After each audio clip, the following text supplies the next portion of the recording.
So the next video could be a bit confronting. Well, we don't really want to offend anyone, but we really need to talk about limitations physically, emotionally and financially before we go further on the long ride thing. Fantastic. Should we talk about it at the pub over a beer? Let's talk about it at the pub. Let's go. Nice collection of mushrooms, Lou. Where'd you find them? In the forest. Let's go. Don't want to upset anyone, but if you head into wild places, you're going to see wild things. This is a European marmot in Mongolia. Tasted a bit like wombat. Didn't like it that much. This is pretty standard for a saddle in Mongolia. It's not exactly ethical. In fact, it's pretty bad. And that's before we even get to things like that. This can be pretty overwhelming. When you're used to, riding around your local area and that, and you head out into the Kazakh steppe and, you find yourself eating literally a skewer of raw sheep fat because it's freezing cold and you need to keep it, keep yourself warm. You're going to be challenged. You're going to be challenged a huge degree. The weather, it can turn. It can be beautiful one minute and you're knee-deep in snow the next. It's hard work. It all sounds so romantic and so beautiful and so much fun and, we're just going to ride off into the sunset. And look, let's be honest, there are moments like this. There are moments by a lake where it is all absolutely magical and all perfect. But if you're not realistic with yourself, if you set unrealistic goals, you're going to end up in trouble. And trouble happens often when you don't expect it.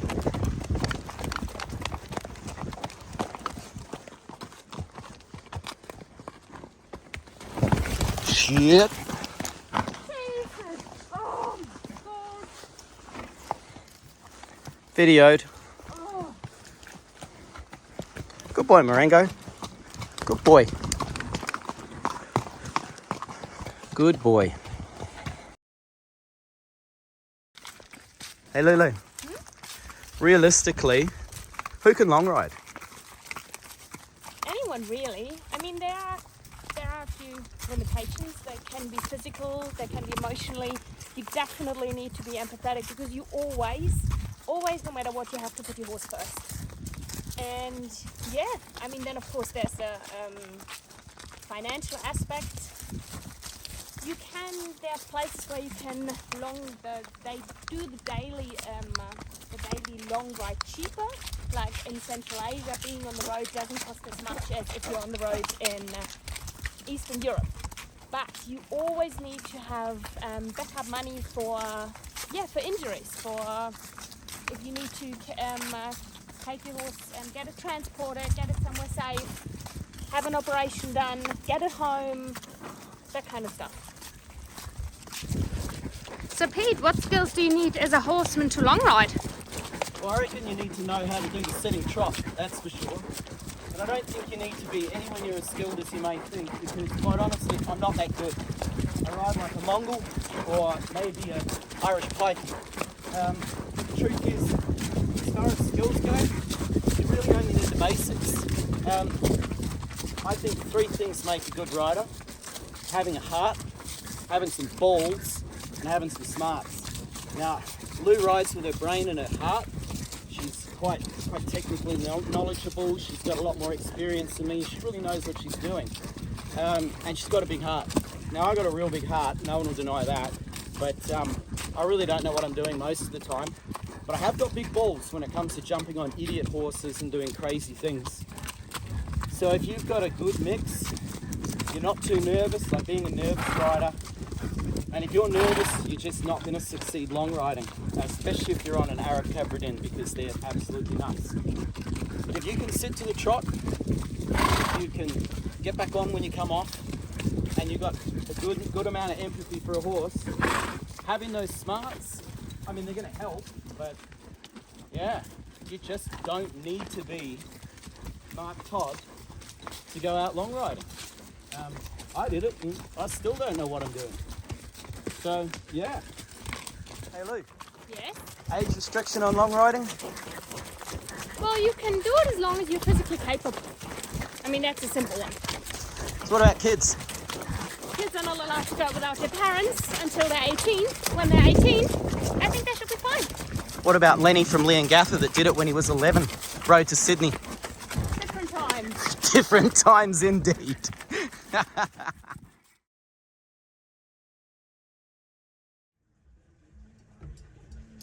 So Lou, this whole video is about realistic expectations. Let's talk realistic expectations. Right from the start, were my expectations for how my ride was going to play out, were they realistic when you met me? No, I mean it was. You seemed very well prepared, and we carried a rice bag of, I think it was 5 kilos with us for like the first month, because we thought we would be out in the wild. Every day we found a supermarket, and after a month we throw out the rice bag. Yeah, the steppe is built on the backs of horses, so there's a town every 40 kilometers at most. How about my plan for border crossings? Well, that was really appalling. When I met Pete, his plan was to do a runner, like dress in a Mongolian dhow, like jump on his horse and do a runner from Mongolia to Kazakhstan. I mean, Russia wouldn't control its borders, right? They wouldn't shoot at him. So I was like, all right, I would love to do this journey with you, but we're not pass-crossing Russia on horses. Yeah, look, I've got to be honest, all of that is absolutely true. And the irony of that is I spent years preparing, but my expectations were unrealistic. Where, Lou, your expectations were, if it doesn't work, I'll just catch the bus back to Germany. True, yeah. There was one more thing before we move on and ask you the question that you should ask yourself. During this ride, they stopped Pete's bank account, and he only had one way of getting to his money, and they cancelled it. That was really poorly preparations. But yeah, just on the side note. So what are the 3 big things you should ask yourself before you go? Hey, while the iron's hot, let's strike. Finances. Right, finances. Were my expectations realistic? I don't think so. No, I think that's fair to say. We will talk about exact numbers on a later date when we talk about what we calculate for a long ride, what numbers we need in the different areas and where we've been riding. But the big thing is you will need a different budget if you go on a 5-month ride than when you go on a 1-week ride. I mean, that's very simple. The long and the short of it is you will need more than you think. So if you think you calculate 3,000 euros, you will need 4,000 euros plus extra money to back yourself up. So right at the start, do never go when you just have enough money, because you will struggle and you will most likely fail with that. That's what I would say about financial. Louisa, you're 100% right. And if you go into a long ride thinking you can buy champagne on a beer budget, you will fail. You will. Elephant in the room. Weight and physical condition. Right. Look, it's a tough one. It's 2024. The beauty standard has changed, and fat people are now brave. I'm really sorry. I'm not trying to offend anyone. I'm not trying to body shame anyone. I'm not trying to do anything other than state the ethical facts of the matter. Horses have an ethical carrying capacity, and if you go over that, you will break your horse. A horse can only travel so far in a day, and it can travel a lot further when you're light. There's ways and means, you know. A bigger person can have a pack horse, a bigger person can ride a bigger horse, but you need to be aware that you have physical limitations. You have physical limitations in how far you can walk, on very little food, little water, all of that kind of stuff. You need to be realistic and work within it.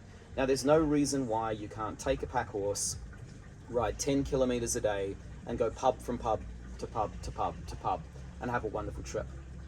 But be realistic. Like, is that your limit? Cool, work within it. So talking numbers, you need to know the ethical carrying capacity of your horse, which we will talk about later. Second one, if you think you're too fat, you probably are. And I'm just anxious at you even using the word fat, but we have to say it.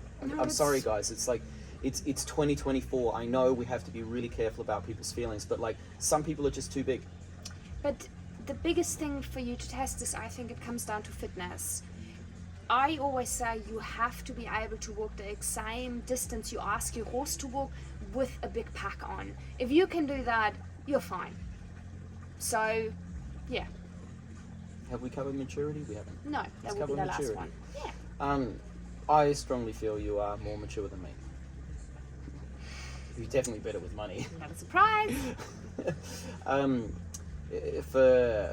For all my enthusiasm and all my great ideas and all of that kind of stuff, you're better at the nuts and bolts of it. And for all your ability to put all the nuts and bolts together, I'm better at the let's just get it done kind of stuff. Being able to ask for help is really important. Recognizing your failings and, well, I mean, I'm better at nav. You definitely do the budget. I mean, it takes a certain degree of maturity. And I'm Gen X, you're Gen Z? I don't know. The one that's after Gen X. We grew up drinking out of the hose and staying out until the street lights came on. Lou's generation had a lot of stuff we didn't have. We're different, but go on. No. It's more about honesty, I feel, than really maturity, because if you struggle with asking people for help, plan your stops. Planning your stops will cut in your journey in a different way, because you have to be at places at a certain time and so on. But be honest beforehand, be realistic beforehand. Don't be like, oh yeah, I need my coffee every morning to function, otherwise I get headache, but on the road, I'm not going to take a boiler. This is unrealistic. That is maybe not mature, but that's what we're talking here about. The realistic questions, realistic answers. And when you can answer all these questions honestly, then I would call you mature enough to go on a ride. I got nothing. That was perfect, Louisa. That was absolutely perfect. I'm happy with a cold can of beans sitting in a foxhole on a mountainside while it snows on me. I wouldn't say I'm happy, but it's home for me. It's what I do. And if I plan my ride to go on this crazy adventure through the wilderness and I'm prepared to endure that hardship, that's great. But if you live in a city, you live in Munich and you've never really ridden before, don't plan like that. You'll have a terrible time. So be realistic. Be realistic in your expectations of what the ride's going to be like, and understand that you are going to get rained on. It's going to be cold. The horses are going to be dicks. It's what they do. And if you can just learn to love every single day out there, it's pretty awesome.